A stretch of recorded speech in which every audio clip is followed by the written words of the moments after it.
নিয়ন পর্যায় সারণীর প্রথম Nobel gas.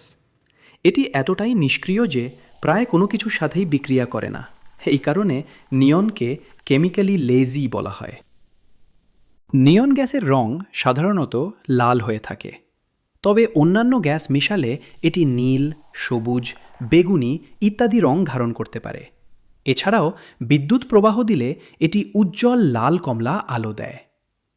তরল অবস্থায় নিয়ন এত বেশি ঠান্ডা হয় যে এটি ক্রায়োজেনিক কুলিং হিসাবে ব্যবহৃত হয়। তরল নিয়ন লিকুইড হিলিয়ামের চেয়ে প্রায় 40 গুণ বেশি কুলিং ক্যাপাসিটি দিতে সক্ষম। নিয়নকে একদম ঠান্ডা করে কঠিনে পরিণত করলে এটি খুব সুন্দর গ্লো করতে পারে।